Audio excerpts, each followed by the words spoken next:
Hello Aries, Sun, Moon, Rising, and Venus signs. Kamusta po kayo? Sana po nasa mabuti kayong kalagayan. Welcome back po sa Star Tarot. And kung bago kayo dito, welcome na welcome din po kayo. Thank you po sa inyong suporta and I truly appreciate it. God bless you all po. Tignan natin ang mga messages ninyo for November 5 to 11 po. Unahin muna natin ang mga trinkets. Tingnan natin anong mensahe para sa inyo. We have the Queen. Napakaganda because this is this represents wealth, no? May mga financial gain na maaring dumating sa inyo ngayon around this time. Maari din namang iba sa inyo is focusing on planning, no? Financial planning. Maaring may mga plano kayong mag-invest, yung mga ganon. And also, you know, this symbolizes your pursuit, no? Kung ano man ang gusto ninyong makamit sa buhay, ano ang gusto ninyong mangyari sa buhay ninyo, you're going to pursue that, no? Around this time. So, what else? We have owl. Ayan. So, yung owl represents change, transformation, intuition, yung mga ganon. So, may mga pagbabago din na maaring mangyari dito, no, sa buhay ninyo at this time. And kahit may mga transformation na magaganap dito, you are guided, no? You're divinely guided. Kaya rest assured that all is well. Okay, Aries? We have the baby girl. Ayan, si baby girl naman, this could be a baby boy or baby girl talaga na parating, no? General reading ito, kaya pwede rin naman na magkapalit-palit ang mga gender dito. So, maaring may bagong baby na parating sa pamilya ninyo, Aries. Maaring ikaw yung manganganak, maaring yung person ninyo, or it could be someone else, no? Nakapamilya ninyo or someone close to your heart, no? This could also, symbolize new beginning, no? Maari talaga na may mga pagbabagong magaganap dito, may mga tatapusin kayo, may mga tatalikuran kayo because you are ready to start afresh, no? So, yun. So, since may change and transformation tayo, so, very imminent yan na meron talagang mga ganap dito na magbabago sa buhay ng iba sa inyo, Aries. So, what else for Aries? We have fertility. Ayan, speaking of manganganak, or yung merong magwo-welcome ng bagong baby talaga. So, definitely, there is someone here, no? Na merong ganon. Merong magwo-welcome ng bagong baby. Ayan. So, this could also be, fertility in terms of your mga plano sa buhay, may mga endeavor siguro kayo, may mga ideas kayo na gusto ninyong isakatuparan, yung mga ganon. So, ngayon parang fertile soil ang meron kayo ngayon na you can plant anything that you want, diba? So, parang ganon din ang sitwasyon na magsisimula na kayong mag-take ng practical steps para matupad ninyo kung ano man yung mga pinapangarap ninyo. Good luck! Wow! Ang swerte ninyo ngayon, Aries. And you know, Aries, si Owl, that also symbolizes good luck. Kaya meron na tayong dalawang good luck energies sa inyong reading ngayong Aries. Kaya talaga, napakalakas ng energy ng swerte sa inyo. Kaya siswertehin kayo dyan, lalo-lalo na sa finances. No? Kung about investment, ang gagawin ninyo, meron tayong investment energy, diba? So, kung mag-i-invest kayo, dito kung yun ang idea ninyo, talaga namang mag-ano kayo. Siswertehin kayo dito. So, napipick up ko din dito, swerte ito pang kapirahan, finances, money, matters, yung mga ganon. Truth, ayan, there is some truth that is coming to light sa ngayon, no? Maaring may parte kayo ng buhay ninyo o ng sarili ninyo na hindi ninyo talaga inilalabas pa, hindi ninyo isinishare, no? Maaring ideas yan then na hindi pa ninyo isinishare because until nasimulan na talaga ninyo ang pagtahak, no? Sa kung ano man ang endeavor ninyo na may lalabas ninyo yung mga ideas ninyo, maybe eto na yun, no? Maybe that is the truth that you are going to disclose na. Magsisimula na kayo ng bagong proyekto. So, maaaring ganun ang sitwasyon dyan. So, let's see what else. Creativity. Ayan, napakaganda, no? Maaari din ang mga endeavor ninyo na sisimulan ngayon is related sa inyong creative prowess, no? Aries, maaring mga proyekto ito or negosyo or maaring you're starting a new career dito that is linked to your creativity. Maari din ganon ang ganap. Wow, talaga. Ang swerte ninyo ngayon, Aries, pagdating sa money, career, and finances, no? Kasi feeling ko dito, meron yung sisimulang bagong trabaho, bagong career, mga ganon, no?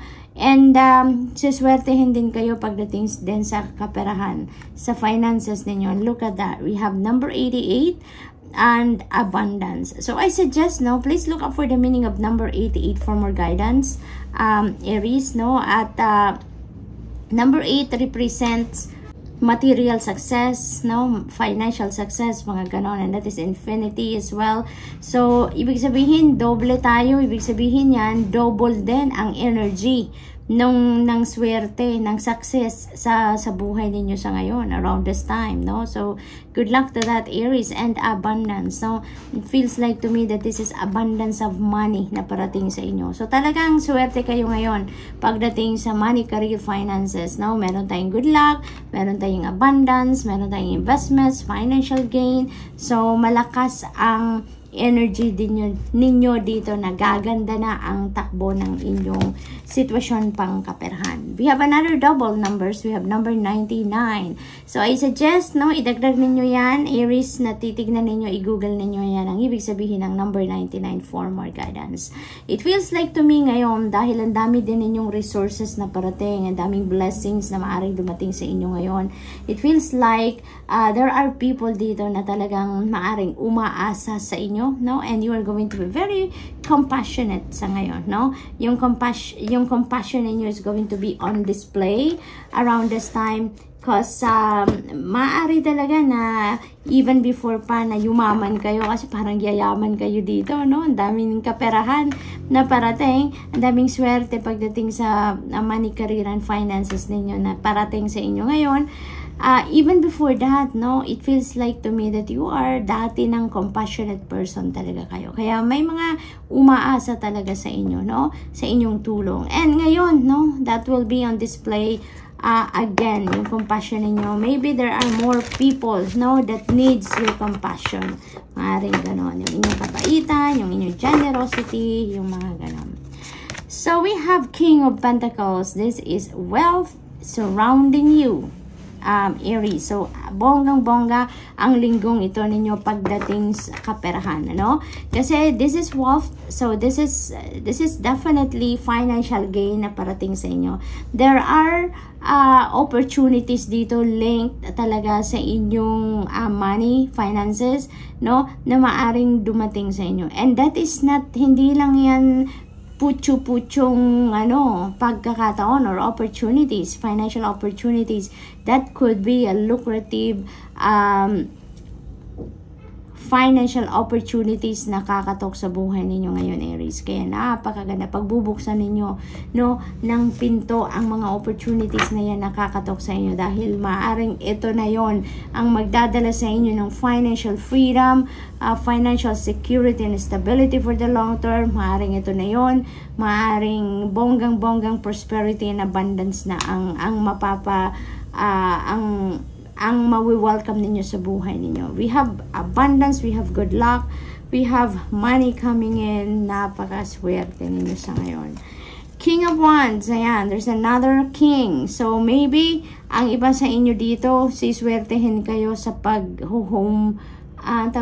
home-based business. Now, maaaring ang iba sa inyo dito is going to be an entrepreneur, no? Maaaring ayaw nyo na magtrabaho kayo sa opisina or kung saan pa man.